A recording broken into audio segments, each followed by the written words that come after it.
تو ہم اپنے بیڈ ڈیڈز کو ریز کیسا کریں گے؟ اپنے بیڈ ڈیڈز کو ریز کرنے کی کئی چیزیں ہیں جس سے آپ اپنے بیڈ ڈیڈز کو روز ریز کر سکتے ہیں. اس لیے کہ وی ڈونٹ نو کہ کتنے بیڈ ڈیڈز میں ساتھ لے کے جا رہا اور کتنے گڈ ڈیڈز ساتھ لے کے جا رہا. کوئی ہمارے پاس کیلکولیشن نہیں. We don't have any calculation. کوئی بول سکتا کہ میں نے اتنی نیکیاں کی. اسی لیے حکم بھی یہی کہ جب نیکی کرو بھول جاؤ, جسٹ فارگیٹ اٹ. جو بھی تم نے کیا ہے بھول جاؤ. کسی کو پیسے دیے ہیں, کسی کو ڈونیشن دیا ہے, کسی کے لیے کچھ کام کیا ہے, تو جتنا تم کر رہے وہ ساری کی ساری چیزیں تم بھول جاؤ. کیوں بھولو؟ اس لیے کہ اگر وہ تم کو یاد رہیں گا, تمہارے گڈ ڈیڈز تم کو یاد رہیں گے, تو پھر تم کیا کرو گے؟ تم یہ کرو گے کہ تم کبھی گناہ کی معافی نہیں مانگو گے. کبھی گناہ کی معافی نہیں مانگو گے اگر تمہارے پاس تم کو بیڈ ڈیڈز یاد رہے, گڈ ڈیڈز یاد رہے. تو کوشش یہ کرتے رہو ہمیشہ کہ نیکی کو بھولو, گناہ کو یاد رکھتے رہو. جب گناہ یاد رکھنا بہت مشکل ہے, بہت مشکل ہے. شیطان ریس کر دیتا. میں نے اتنے لوگوں کو ہرٹ کیا. ہم کو کتنے ایسے گناہ ہیں میرے جو مجھے ہی نہیں معلوم. کتنے میں نے ایسے گناہ کیے ہیں جو مجھے نہیں معلوم. I don't know. کیسے نہیں معلوم؟ اس لیے نہیں معلوم کہ دعائے کمیل میں میرا مولا بولتا, دعائے کمیل میں امام علیہ السلام بولتے ہیں. آپ پلیز ترجمہ پڑھو, ٹرانسلیشن پڑھو دعائے کمیل کا. سٹارٹنگ میں ہی ہے اللہم اغفر لی ذنوب التی تغبس دعا, اللہم اغفر لی ذنوب التی تنزل البلا.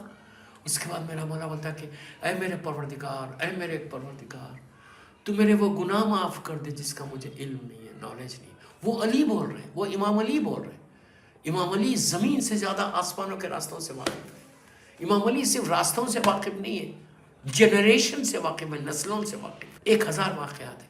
جنگ صفین جب ہو رہی تھی تو میرا مولا ایک سائڈ پہ لڑ رہا تھا, ایک سائڈ پہ مالک اشتر لڑ رہے تھے. مالک اشتر نے 999 دشمنوں کو ختم کیا اور مولا علی نے اس وقت تک 1000 دشمنوں کو ختم کیا. تو اس وقت مالک اشتر کے ذہن میں ایک خیال آیا کہ میں نے 999 کو قتل کیا ہے اور علی نے 1000 کو ختم. مجھ میں اور علی میں ایک ہی کا تو فرق ہے بس. خیال آنا کوئی بری بات نہیں, there is nothing wrong. جب خیال آیا, میرا مولا دوسری سائڈ پہ ہے, وہاں سے پکار کے کہتا ہے کہ اے مالک, جو تیرے سامنے آ رہا تھا تو اسے قتل کر رہا تھا, لیکن میں نسلوں کو دیکھ رہا تھا, میں جنریشنز کو دیکھ رہا تھا. کوئی ایک مومن بھی اس کی نسل میں ہوتا تو میں چھوڑ دیتا. آپ سوچو میں کیا بول رہا ہوں. یہ میرا مولا جو نسلوں سے واقف ہے, انسانوں کی نسلوں سے نہیں, جانوروں کی, ایون چونٹی اینٹ کی نسل سے واقف. سورہ نمل قرآن کا پورا سورہ ہے. لیکن وہ علی جب اللہ کی بارگاہ میں جاتا ہے, کیا کہتے ہیں مولا؟ اے میرے کریم, اے میرے پروردگار, اے میرے رب العالمین, میرے وہ گناہ معاف کر دے, forgive me. دیکھو دوستو, مولا علی کے تعلق سے یہ سوچنا گناہ ہے کہ علی نے کبھی کوئی گناہ کیا ہے, یہ سوچنا گناہ ہے. علی اس پرسنالٹی کا نام ہے کہ جس کا نام لینے سے میرے گناہ معاف ہو رہے ہیں, جس کا وسیلہ دینے سے میرے گناہ معاف ہو رہے ہیں. میں اور آگے بڑھ کے بولوں, اگر میرے کفن کے اوپر میرے مولا کا نام کوئی لکھ دے, میرا مولا کا نام آ جائے تو میری بخشش ہو جائے. علی اس پرسنالٹی کا نام کہ جس کی محبت واجب ہے, جس سے بغض کفر و نفاق ہے, جس کی محبت کے بغیر کچھ ہونے والا نہیں ہے, کچھ نہیں ہونے والا ہے. وہ علی اللہ کی بارگاہ میں یہ کہہ رہا کہ پروردگار تو مجھے معاف کر دے, وہ گناہ معاف کر دے جس کا مجھے علم ہے. امام علی اپنے لیے نہیں بول رہے, یہ ہم کو میسیج دے رہے.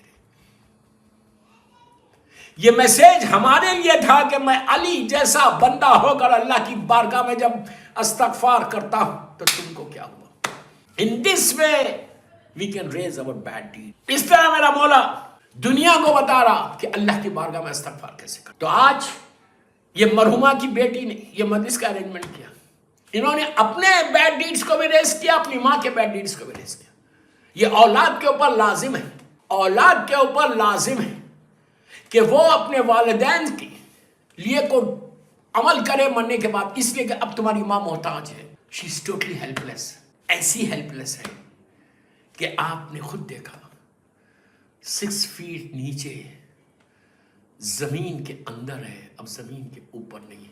سچ اے نیرو پلیس, اتنی چھوٹی جگہ کے اوپر, اس اندھیرے میں, اس وحشت میں, اس تکلیف میں. میرا مولا بولتا, اب میرے امام علیہ السلام کا جملہ سن لو پلیز, غور سے سننا. علی میرے مولا بولتے اس لمحے سے ڈرو